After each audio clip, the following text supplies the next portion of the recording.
ফরিদপুরের সদরপুরে নিখোঁজের ৩ দিন পর আড়িয়াল খাঁ নদের ধারের কাশবন থেকে ৮ বছর বয়সী শিশু শাহাদাত হোসেনের গলিত মরদেহ উদ্ধার করেছে পুলিশ।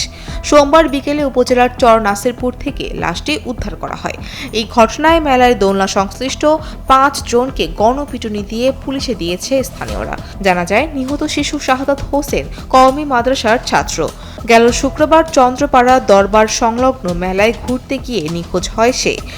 সোমবার বিকেলে মেলার এক দোলনা কর্মচারী ইয়াসিন নিহত শিশুর বোনকে ফোন করে লাশের অবস্থান জানায়।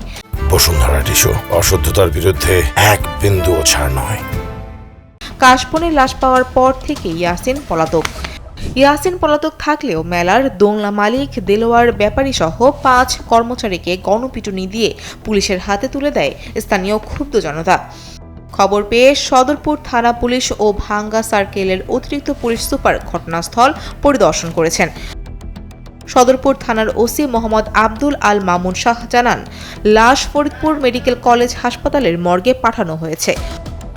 অপরাধীদের শনাক্ত করে দ্রুত আইনের আওতায় আনতে সর্বোচ্চ গুরুত্ব দিয়ে তদন্ত শুরু করেছে পুলিশ। ফৌজিয়া ফারিহা, টেলিসা।